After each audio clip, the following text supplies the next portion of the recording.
Welcome to Adam Thompson, Chocolate Starfish, back at noise11.com. Good to have you here, Adam. Yeah, great to be here and doing it virtual, but I'm sure it's going to be just as special. Oh, yes, yes, and I can lead straight into the music questions by one simple question. Adam Thompson, Hmm. what's up? Yeah, What's Up, the brand new single, which is, almost like 30 years later after we released You're So Vain as our first release off the debut. We decided to do it a little bit similar with, leading with a cover song that has been really good to us in the last few years on the Red Hot Summer Tour. It's been a bit of a staple of what we did live amongst all our other songs, and it's heralding a brand new album. The interesting thing about covering the Four Non Blonde song "What's Up" is that when you had your hit with "You're So Vain," the cover of the Carly Simon song, they must have all almost crossed over on the charts. I would imagine probably even been on the chart around the same time. Well, it's interesting. We had just recorded You're So Vain, and then we went for about 3 months to Los Angeles while that was getting processed and being put out there by the label. And so we thought we'd take a trip to LA and try our luck in impressing the Americans. And on MTV, which we didn't have in Australia at the time, What's Up was absolute staple. And I remember, we always just used to watch MTV, and What's Up was on. And I said to the boys, Linda Perry and the band were just so quirky and so great, that I, you know, wanted to meet her one day. Have not at this point met her, but Oh, I have. you have. Well, perhaps you can connect us. There you go. See, I knew you'd be good for something at some point, Paul Cashmere. No, look, she's so eclectic, but she's also a brilliant songwriter. And anyway, fast forward, 20, 25, 26 years, and we're doing the Red Hot Summer Tour, and I break down You're So Vain and, start throwing in a whole bunch of sing-along songs. And um, then all of a sudden, What's Up turned up one day in probably my subconscious, and just bit by bit it gained momentum. And as we we're putting the album together, it seemed like the natural thing to do to include it. Yeah, because as you mentioned, Linda Perry, who was a member of Four Non Blondes, they only ever had that one album, and then they broke up, and then she did the solo album, which stiffed. But then, as a songwriter, she became the most incredible songwriter of the next 2 decades, writing for Pink. She actually discovered Pink and Christina Aguilera. There's a whole stack of artists. I think even James Blunt was originally signed through her record label. So yes, you, Yeah. you had quite the ear at the time there, Adam. Oh, I think it's I have a good ear for a good pop song. And all my music aficionado mates that are into more eclectic music, they probably think I'm way too commercial, but it's just what I gravitate towards is just those instant songs that feel good when I sing them or listen to them. And it's what I try and do in my own writing. Well, as you mentioned, this is sort of the lead up to a new album. Has the album been completed? Does the album have a title yet, even? Yeah, all of the above. So we did it during the very long lockdown that Melbourne had, and we passed files back and forward, purely out of boredom at the time. But then all of a sudden, an album was taking shape.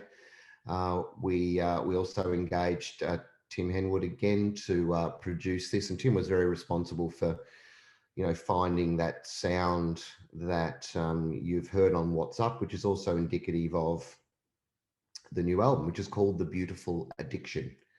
And there's a track on the album called The Beautiful Addiction, which is my overview on the Kardashian factor, and why people need to layer upon layer upon layer, and disguise themselves. And it's my, I guess, my look at that that culture, if you can put that in inverted commas, that's happening in the world at the moment. So that's the album title, and it's due out on the 14th of May. Then you've got a whole lot of live dates. We're going back to do the Queen show, Bohemian Rhapsody. Mhm. Yeah. So before I get to Bohemian, so Bohemian was obviously postponed for 18 months because, I should have been well and truly finished those by now if it wasn't for the pandemic. And they start again in August. But with the release of the Chocolate Starfish Beautiful Addiction album, we are going to do some special showcase shows of those, which we'll announce in the next 10 days.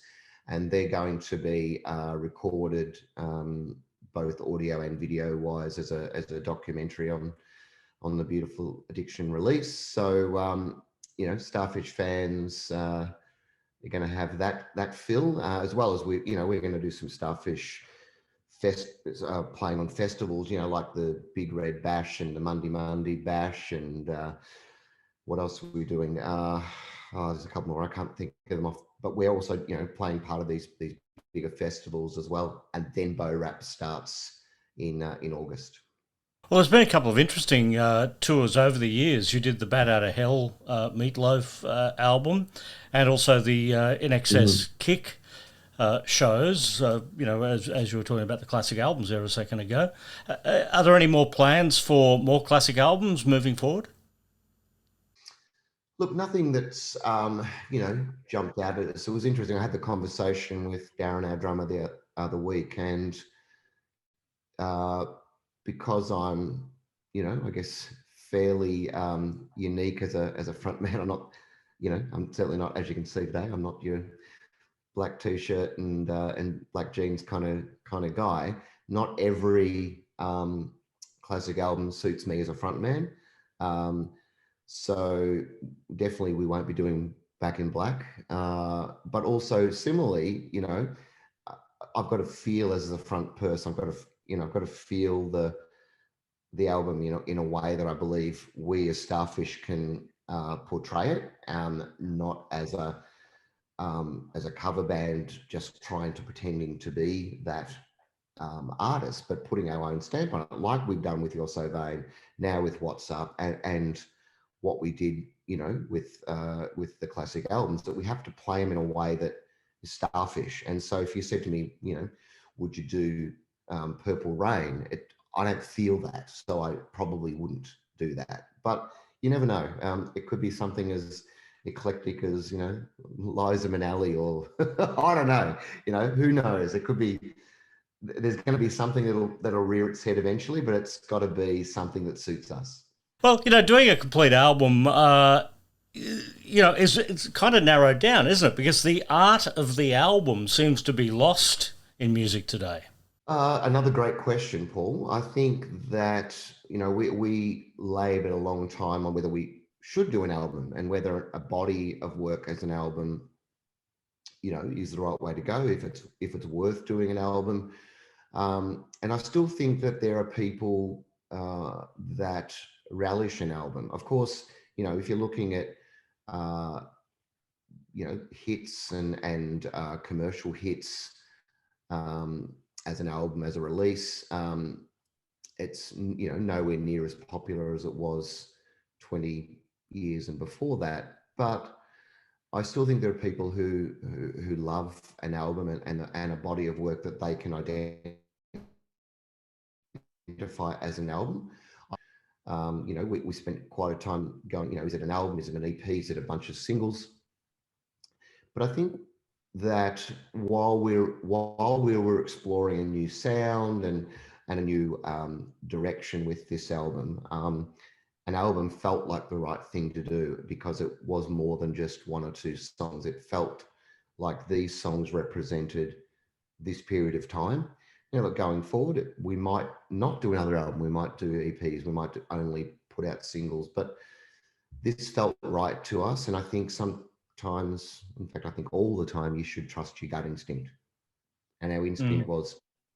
was to do an album, to do a body of work that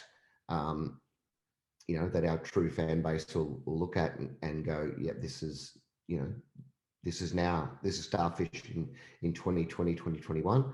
And and I want to, I want to keep this, either if it's on CD or even, vinyl is actually being a real growth industry for us. Like, we put out the debut on vinyl, and we've really sold a lot of it, and a lot of it to younger people who are exploring our music through vinyl. And the younger people that are exploring the band are coming about from our classic album series. So if you look at my Bohemian Rhapsody soundtrack, I would say a third of the audience was under 30. So they come, they see me do that. They then Google me, Chocolate Starfish. They listen to our music and then want the vinyl, because right now they're, young mob are having vinyl parties and they love it. Mm. Well, it's going to be great to see you back on stage again, being able to tour around the countryside. It all comes down to the songs, and Queen had a lot of songs. So from August at a postcode near you, you were able to see Adam without Chocolate Starfish, and then with Chocolate Starfish at dates to be announced. Yeah, our With dates that to be announced, but annual. no, no, no. I'll tell you what, I'm going to give you a scoop. Starfish stands, keep the 12th and 13th of June free. Details to follow. Thank you, Adam. Thanks, Paul. It's great to talk.